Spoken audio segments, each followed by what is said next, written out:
Hello, everybody. Welcome back to our weekly Penguins chat. Andrew Destin with Matt Vensel, of course. It's been a while since we checked in with you all here on YouTube, recording this ahead of the final preseason game of the year. The Penguins taking on the Buffalo Sabres in Buffalo. A lot to get into here as we kind of preview the start of the season, which, of course, begins on October 10th. But before we do that, we want to remind you that this podcast is brought to you by Pella Windows and Doors of Pittsburgh. There's no better place to get new windows and doors installed in your new home than Pella, who can help you save on energy costs year-round. Schedule for a free in-home consultation with your local Pella window and doors to find the right product for your home and budget. Give us a call at 866-593-1560 to discuss your project further. Again, that's 866-593-1560 to get started on your new windows and doors installation with Pella Windows and Doors of Pittsburgh. All right, Matt, a lot going on here in Penguins world. We've written about it a lot, you especially here. I just kind of want to dive into that piece you wrote that came live on the website Thursday, kind of taking a deeper dive at some of the positional battles and everything going on with the Penguins. It's 22 is looking like the number it's going to be based off the salary cap situation with the Penguins. So based on what you've kind of gathered, it looks like a couple of roster spots available there, aside from the guys usually set in stone. So what are we kind of looking at for guys vying for bottom six spots, as well as maybe that last seventh defenseman spot? Yeah, and we should note this is being recorded before Friday's preseason game. Our man Andrew is going to be up there on the scene, so hopefully nobody gets injured, knock on wood, and it makes this all sound silly. But yeah, I mean, we had a lot of guys show up in camp, particularly at the forward group, a lot for the Penguins to sift through, but we're finally getting some clarity here. For all those players that are in camp, it's kind of wild to think about. We're really only talking about, 2 or 3 roster spots that were actually up for grabs. Because it looks like Jake Vensel is going to be, he's not going on long-term IR. So he's going to be one of the 22 players there. So yeah, at forward, we've seen it really weeded down. On Thursday, we saw Sam Poulin and Valtteri Puustinen be sent down to the American Hockey League. They're not subject to waivers, so don't need to worry about those guys getting grabbed. We saw Andreas Janssen go on waivers. We'll see what happens there. There's so many names I'm spacing on who else. Alex Nylander went on waivers, so those guys are out of the mix. I think it's really down to 4, maybe 5 players at the forward spots for really one position. I mean, Radim Sohorna, I know the coaching staff has raved about him during training camp. They said his conditioning looks great. I know this is your first full year on the beat, but I've heard this a few times now with Sohorna. He's not a prospect. He's 27. Consider me skeptical that he's suddenly going to become a big-time difference maker for this team, but he has looked good. He's in the mix. Jansen Harkins, the guy they just claimed off waivers, they're trying to get as much of a look at him as possible here before they have to make a decision on him. And then there's a couple of guys in camp on PTOs, and Austin Wagner and Colin White, who are still here. Mike Sullivan's been very complimentary of Wagner, basically saying, hey, this guy we didn't know a lot about him, the coaching staff coming in, but we love his attitude. We love his energy. And finally, Vinny Hinostroza is still hanging around. It kind of looks like he's on the outside looking in. I mean, he's the type of player who's, he's got a good shot and he's a good forward checker, but he's not great defensively. He's not much of a penalty killer. And if there's not a spot for him in the top 6, and it doesn't appear to be, I don't know how much value he has to the Penguins in a bottom 6 role. So up front, those are the guys who are battling for looks like one spot. I don't know, do any of them stand out to you? Anyone in particular has caught your eye among that group? Yeah, it's funny because you kind of beat me to the punchline on Sohorna. I was going to say that he's a guy that everyone's raved about, but then you go and look at the track record, a guy who was put on waivers last year. I'm right there with you. I'm just as skeptical about him. I guess what kind of stands out to me too would just be, I really like Harkin's game. The question I have with him is, and we've both wrote about this and talked about this, is that this is a guy who has shown that he can score at the AHL level, but never really stuck in Winnipeg. And is that really relevant here to this conversation? Because it's looking for a bottom 6 spot, which I guess that's more of an overarching conversation of, are we surprised at all that this is how camp shook out, that they were looking to fill bottom 6 spots versus, a guy like a Johansson or a Nylander that you could plug into a top 6 role based on that skill? No, they decided to go with prioritizing that bottom 6. So Harkin's the other one that I probably have my eyes on.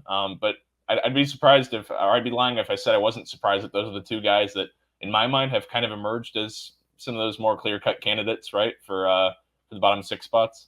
Yeah, and for me, I mean, I don't know if that says more about the guys we're talking about now or more about all the other guys who have already been cut.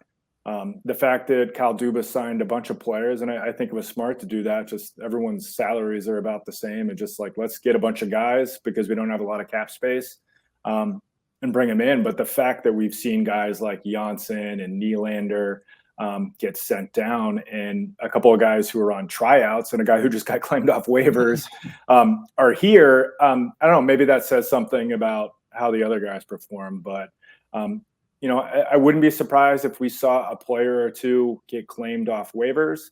Maybe that has already happened by the time you folks are watching this. The Penguins are going to have some players that, if they do get through, though, there's going to be a lot of guys to watch in Wilkes as potential call-ups throughout the year. And I think Poulin is one of those players as well. And not to sidetrack too much, but I guess on that point with Wilkes, I mean, this is, it's no secret that over the last, handful of years, I guess you could really extend it out, extrapolate it to the last decade, but that Wilkes has not exactly been a well that the Penguins could go to for, legitimate fringe talent. Yeah, not since their Cup years. Yeah. Right. So, I would tend to think that's probably, a check in the box, right? That's a benefit on Dubas's part, that, or at least a sign of progress on his end, that Wilkes maybe is in a better position this year than the past few, right? Well, I think the difference is in the past, they actually had some good prospects, and the Penguins did, not elite blue chip prospects, at least in what their draft slot was. But, they had guys like Jake Gensel, Brian Rust, Matt Murray come through there. Brian Dumoulin was a first-round pick, but also player development. And the Penguins just haven't had those young players coming through. And I know Mike Sullivan is always criticized by the fan base about not trusting young players. And I do think there's something to that to a degree. But you also look at the young players he's had to work with, and maybe that explains why he hasn't been giving some of those guys an opportunity. Like Pusanen, for example. I know fans look at him and say, okay, he's lighting up the AHL, but I don't know if he's good enough to light up the NHL, and he's got shortcomings in his game. So they've had flawed players. I think this year the difference is the Penguins spent up. I mean, they gave some veteran players, guys with NHL experience, pretty nice AHL type money on two-way deals to come to Pittsburgh, which is a change that we saw. So they have guys like Janssen, who's played in the league, Nylander, who was a former first-round pick, guys like that. So it's more veteran types as opposed to prospects coming up. I mean, I really think the only guy in terms of a true prospect that we could see, emerge is Poulin, unless we want to throw in Ty Smith. And maybe that's a good segue into the situation on the blue line. Yeah, beat me to it. I was going to say probably time to transition to that end. Obviously, the blue line this year or this preseason has been something that's been worth monitoring just based on how they've kind of handled Ty Smith. There was a point in time there where we thought maybe his time in Pittsburgh was done when he was put on waivers, went unclaimed, and now we're in a position where, he's probably not going to be a guy who cracks this opening night roster. That's, highly unlikely, but still a spot that needs to be filled in on the blue line. The top four is pretty much cemented of the D pairings. You could probably say the same about the third pairing with P.O. and Chad, but the seventh spot, at least from our vantage point, correct me if I'm wrong here, it feels like it's Ryan Shea versus Mark Friedman. Am I missing the mark there, or what are we looking at on the blue line? I mean, that's sure what it looks like to me. And, again, they can only carry 22 players. Kyle Dubas has said as much because of the salary cap situation. So they're looking at one reserve player on the blue line. And versatility matters. I mean, we've seen with Mark Friedman, kind of a fan favorite, or at least a favorite of some fans because his prickliness, kind of a flawed player though, but he is someone who, even though he's a righty, he's just as comfortable on the left side. And it didn't really make a difference in terms of his performance as far as I could tell. So the fact that if you only have one reserve defenseman and that player can play either side, that's huge value. And in the last couple of games, we've seen Mike Sullivan play Ryan Shea on his right side. He's a lefty, to try to see if he can be just as versatile. So it's coming down between those two, and it's really like an incredible story. I mean, we're going to go through, all the relevance players for the Penguins here in a minute, but Ryan Shea is a guy who's 26, never played an NHL game, spent some time with the Dallas organization, an AHLer. I didn't think much of him. I just thought he was going to be a depth signing. So I'm surprised that he's in the mix. Probably surprised the Penguins a little bit too. They didn't know a ton about him, the coaching staff, I should say. But they think he's a steady player. They think he's got decent puck skills. He's a pretty good defender. and they feel like they can kind of work with him on, gap control and, being more aggressive and pinching in the offensive zone to kind of hold the line. The Penguins coaching staff sees areas of his game where, okay, like we can work with this guy and maybe, there's untapped potential there. And we've seen this coaching staff get, more out of guys, defensive players in the past, like Justin Schultz. I don't know if he's going to be a Justin Schultz type player, but the Penguins think he's, a worthy reclamation project. And, we'll see here if he beats out Mark Friedman. I guess on that point, if it seems like you've said as much as well as the team has said as much, how much versatility matters, whether that's the forwards or defensemen. But given what we've discussed or what you've discussed there with Friedman's experience the last 3 years, being able to play on his offside, Shea's talked about it a little bit, that his first season in the AHL, he played a little bit on his right side, but in game competition, aside from these last 2 preseason games, hadn't done so since, I believe, the 2020-21 campaign. So, with that in mind, I'm kind of setting you up for the question here. I mean, if you were to choose between one of the two, it might be a point rendered moot, but if versatility is the priority, what's your best guess of how the Penguins might go here with these two? I really think this. I don't have a read right now of which way they're leaning. I could have a pretty good guess when we're going to the forwards here, but I really think, I think some of the comments that Mike Sullivan has made are relevant here. I mean, one thing about Mark Friedman, he said during camp, was the coaching staff wants to see him defend better, and we know he's feisty. We know he gets under players' skin and drop penalties. We've seen him be active in the offensive zone. Not that he's like a big point producer, but he skates well. But people look at his advanced statistics and they're like, why isn't this guy playing more? Just like we saw them do with Juuso Riikola. But the reason is the Penguins don't feel like he's consistent enough, and Shea is steady, or has been steady at least through camp, where they feel like maybe this guy isn't as much of a risk taker, or they can trust him a little bit more. And I do think special teams is a factor as well. If one of these guys gets in the lineup, they're not going to be in the power play, but they're going to be counted on the PK. We know Carlson's not going to play on the PK, for example. So maybe that's a tiebreaker is, if Shea shows that he can do all right on the right side as well, maybe it's his job. But, I think if the Penguins don't like what they see with him on the right side, that might tip things into the favor of Mark Friedman. Kind of leads us into our discussion there, bringing up Carlson to talk about the roster, maybe more at whole here. You got a piece coming out here over the weekend about 30 Penguins in 30 awards or less, guys who are likely to see time or could see time in the NHL this year. Kind of want to just put it in your court, Matt, as we look at these 30 guys that kind of come to mind. What should fans be expecting, I guess, from the roster at large, and who are some players maybe to pinpoint that Penguins fans might not be familiar with, or kind of on that note? Sure. Yeah. I mean, I think fans are well familiar with the top 6. It looks like it's going to be the same top 6, with the exception of Riley Smith stepping in for Jason Zucker. Sidney Crosby and Evgeny Malkin both played 82 games last year for the first time ever. Sid is ever so slightly declining over time, but he's still a top 10 player in the league. And if he's healthy, I expect he's going to be very good. I think Malkin's going to be one to watch. I mean, obviously the big question with him is his health. He's 37 years old. Is he going to be able to stay healthy? But, he's usually had to play with a lesser defensive, play driver on the ice. Sid has typically played with Letang, and that's helped him a lot in his offensive production. Now, Evgeny Malkin's going to have Carlson out there with him a lot. So we'll see what that does for his production. We'll see Brian Rust and Ricardo Raquel flip-flop on the right wing there. Jake Vensel, we'll see if he's back in the first week of the season. I mean, he's already back practicing. He's had some limitations taken away. So, and then the new player there is Riley Smith. Came over from Vegas, essentially replacing Jason Zucker. Kind of similar impacts in terms of their production last year and also the way they went about producing. I mean, Riley Smith is a player who's pretty effective on the rush. Can play either wing. We're going to see him in the left wing with Evgeny Malkin, so we'll see how he fits in. Looking ahead to the rest of the roster, the bottom 6, certainly still some moving parts there. But there's a couple of guys maybe on that third unit who looks like it's maybe cementing a little bit more. A couple of other guys they've acquired over the offseason, as well as another in Drew O'Connor, who looks to be kind of solidifying himself in a spot where he can be cracking this NHL roster. Was a guy who sets career highs in a lot of different areas last year, but flanking him on the, no, excuse me, it'll be probably Nieto and Lars Eller in the middle. A question about Eller, it's never been about his defensive ability, but what does he still have left in the tank offensively at 34 years old? That third line is certainly something that was much maligned by Penguins fans last year. What should we expect, I guess, from that unit? What are your expectations going for the third line heading into this year?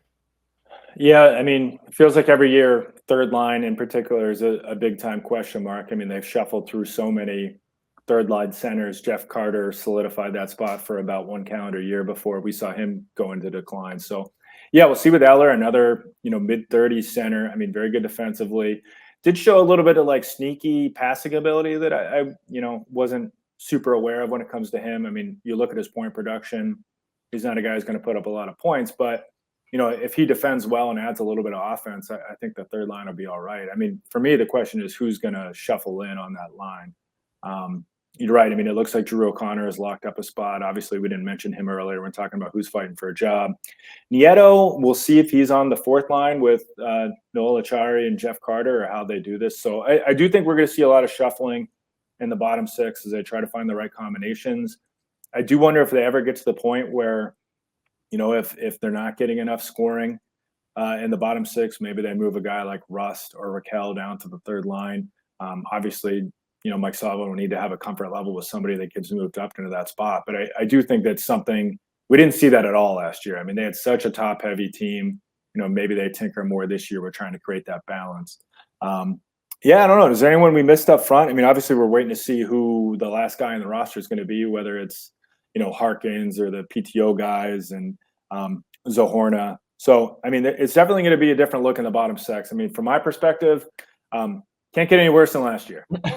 Yeah, that's where I'm at too. And on that note, you kind of bring up the Raquel Rust shuffling. It's like, I think there was maybe a 2-game stretch last year in New York where they tried putting Raquel on a third line with Granlund, and that lasted all of like 3 shifts before they said, okay, back to loading up the top 6. So says everything that you need to know about the bottom 6. But we've talked about a lot of the defensemen at large here, and then I'll tease it. We'll probably get into some predictions here shortly about the NHL at large as well as the Penguins. But we talked about some of the depth guys as well as that third pairing, just touched on a little bit, but we're familiar. Penguins fans, of course, are too, with what we're looking at with the first 2 defensive pairings, but the kind of perception outside the team or outside maybe Pittsburgh is maybe a little bit different than what it is here. The consensus seems to be that this is one of the best pairings or group of pairings, I guess you could say, in the NHL. Do you kind of see it that way with what we're looking at, with it maybe being Carlson with Pettersson and Letang with Graves, or where do you sit with those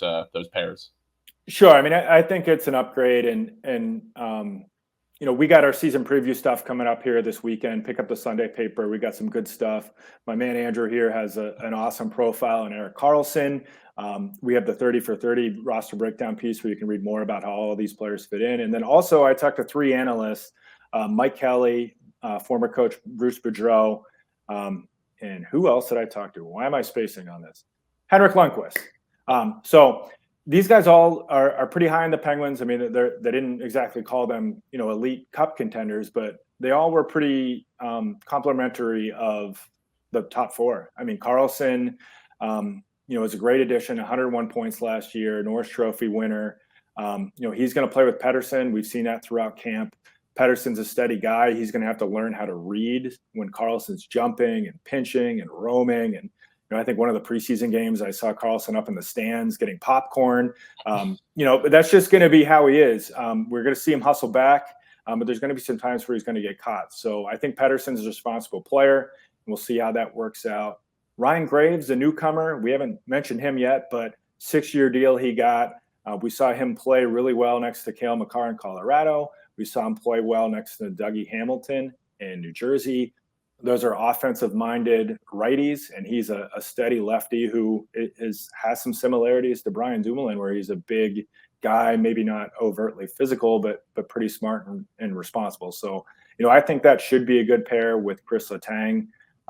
We'll see about Letang. Obviously, he had a nightmare year last year. This year he's feeling good. I spent some time up with him in Montreal.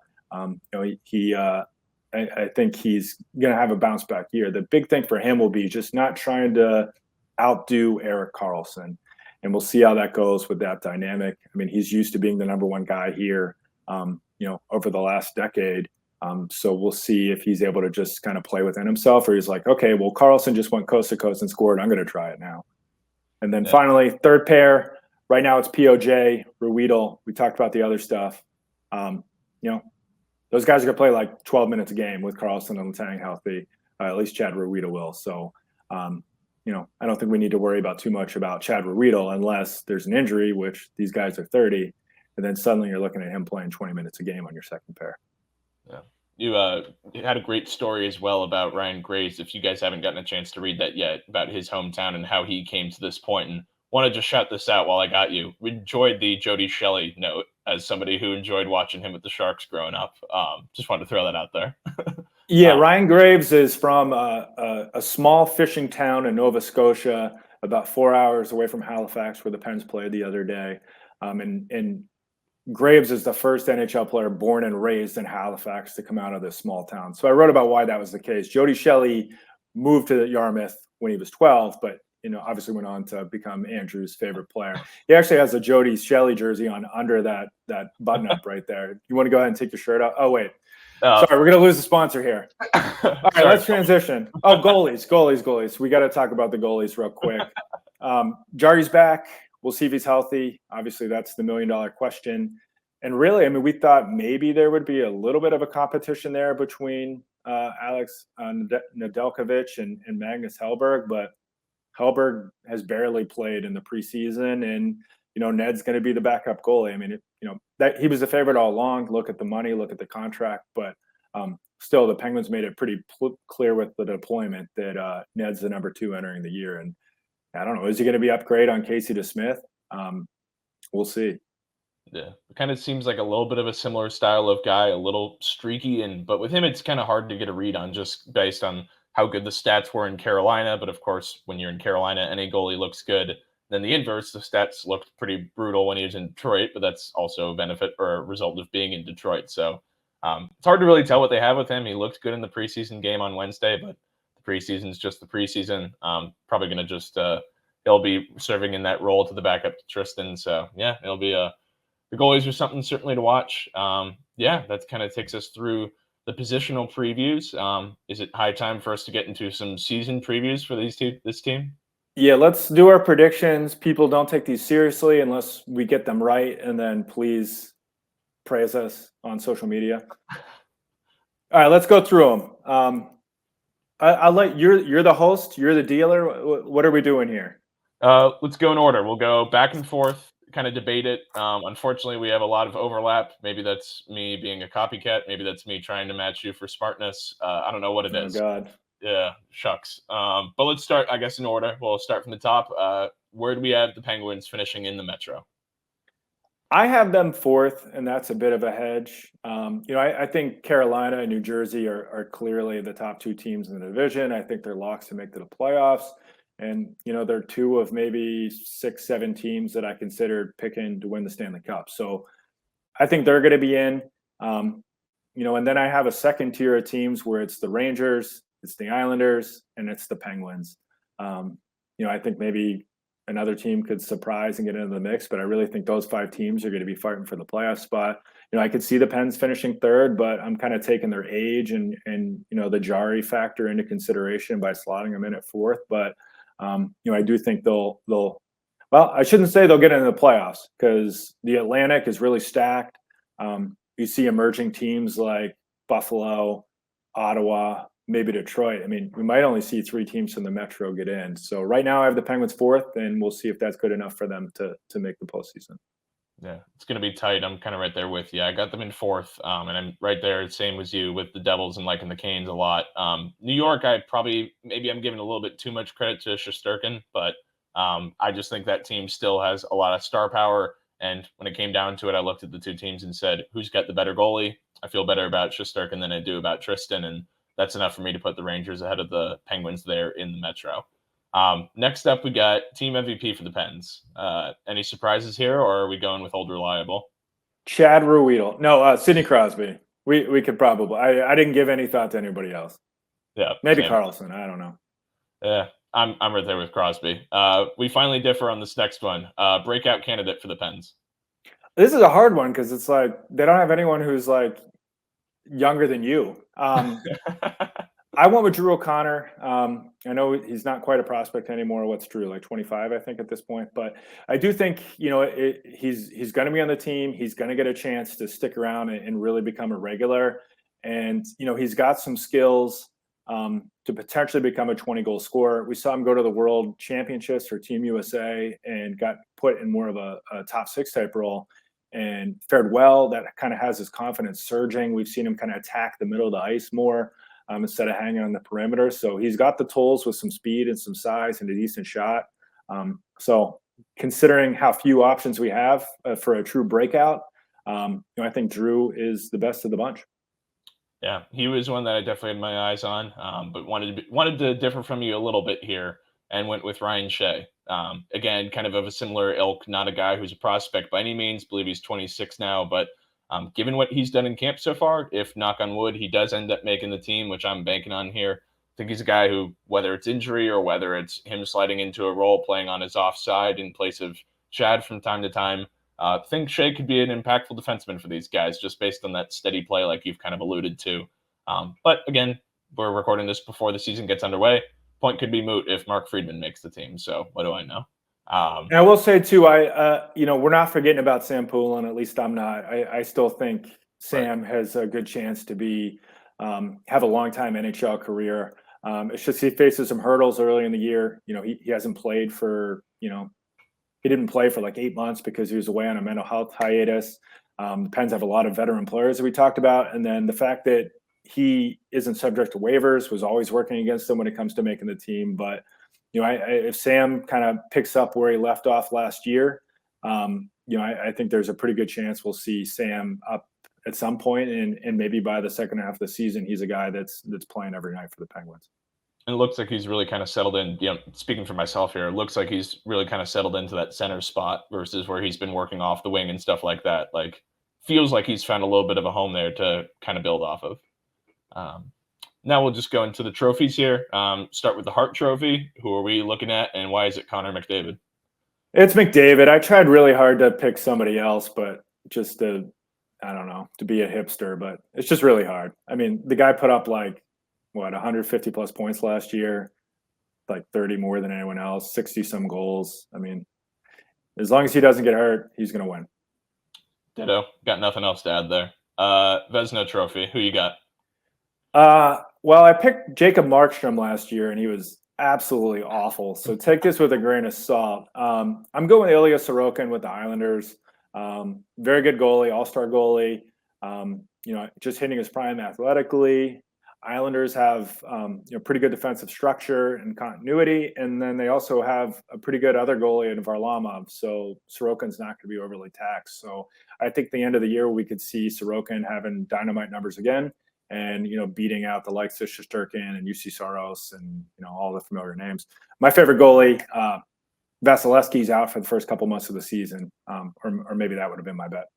Yeah, definitely got to keep tabs on there as well. But I'll be staying in New York. I'm also going to go with a team based out of the Big Apple and Shesterkin, guy who won it 2 years ago. Was impacted a little bit last year by some injury and some play that took a dip. I got to believe he probably takes a step forward this year or reverts back to form. That's who I'm kind of going with for the Vezina. But I think either of those guys are really top candidates and really guys that kind of propel those teams, especially in the case of Sorokin. I mean, that Islanders team without him is not the same and probably doesn't make the playoffs last year without him. So your pick's as good as mine, if not better. Now to the Calder Trophy, another pretty straightforward one, unless there's somebody not named Connor Bedard that has a shot here. Am I missing somebody? No, we don't have to talk about it. The guy, I mean, just look at what he did in the preseason. Granted, it's preseason. It's not all NHLers, but the guy's ridiculous. I mean, Fantilli, I think, could have a good year. Local kid Logan Coley could, flirt with 30 goals, but Bedard just looks unbelievable. Yeah, nobody's coming close to him there. Norris Trophy. This is an interesting one because last year, of course, Carlson had the bounce back year, winning the hardware. I'd be hard pressed to believe that he repeats, and that's just a matter of being on a better team and probably having to play a little bit more responsibly and how difficult it will be to recreate, a truly record-setting season in the sense that first D-man to get 100 points in a year in 30 years. Who are you looking at for the Norris? Yeah, I'm just going to pick like Cale Makar like every single season. I mean, the guy's unbelievable. I mean, he's like Connor McDavid on defense. Like, he's big, fast, like great offensive player, defends well on a very good team in Colorado. I mean, I like Adam Fox, like a bunch of other players, but to me, Cale Makar is the best player in the league. Or best defenseman in the league, I should say. I think you're absolutely right. I mean, Makar's a guy, followed him in college too, and was just incredible to watch. Heiskanen's where I'm going, just because I think he had a great year last year and is somebody who is going to continue to put up good numbers and play responsible hockey on both ends of the ice. But, either of those teams, I'm just really high on both the Avalanche and Stars. So I think it's between those two, but we'll have to wait and see, which kind of takes us into our division winners as we start to preview towards Stanley Cup final. Who do you think is going to emerge from each of the four divisions here? In the Metro, I got Carolina. Atlantic, Toronto. I mean, we've seen they're a dynamite regular season team. We'll see if they do anything in the playoffs. Central was tough. I was kind of torn between Colorado and Dallas. I went with Colorado for the division title. And then Pacific, once again, is wide open. I picked Seattle. I don't think they're a team that's going to win the cup or anything like that, but they might be the league's deepest team, as we saw last year. Fast, tenacious on the forecheck, well-built team. And I think when we're talking about an 82-game season, I think their depth will allow them to take that division. I'll roll through mine real quickly here. Got the Devils coming out of the Atlantic, Toronto coming out of Devils coming out of the Metro, Toronto coming out of the Atlantic. I was between the two with you as well in the Central with Dallas and Colorado, went with Dallas, and then Pacific, I went with Seattle. Just out the same way, just too deep. Other teams maybe have more star power like Edmonton or Vegas, but I mean, I just think that deep roster, it's hard to beat. Last but not least, Stanley Cup final. Who's taking it home this year? I got Carolina over Dallas. I think this will be the year that Carolina breaks through, especially if they, add one more piece at the deadline. But I like their offseason moves. Great coach, great scheme, defensive, deep in net. They got a lot of things going for them, just as long as they're able to put the puck in the net in the playoffs. Colorado over New Jersey. I know it hurts not having Landeskog, but McKinnon, Makar, it's hard for me to pick against those guys. I think even if they don't win the division, they're going to be as fearful of a team to face in the playoffs. I like that team a lot. And I also really just like that New Jersey team. Young, fast, good goaltending. They've spent money in key spots to fill in the holes. Like, I like that New Jersey team a lot. But that kind of takes us through all our season preview content. Anything else we've missed here, Matt, or is it a time for us to call this a close? No, that's good. Pick up the Sunday paper to read Andrew's story on Erik Karlsson. It's great. Look at all our other stuff. And we're going to be doing this, at least for the first half of the hockey season, every Saturday. So if you like hearing us, yammer on about the Penguins, we'll see you next Saturday. Yep. Sounds good. Thanks for tuning in, everybody, and we will catch you all next time. Thank you for checking out this content from Post-Gazette Sports. If you enjoyed the video, please like it and subscribe to our YouTube channel. Check out our Apple Podcast channel for more podcast content. Click below for a special deal of 99 cents for a 3-month subscription to the Pittsburgh Post-Gazette.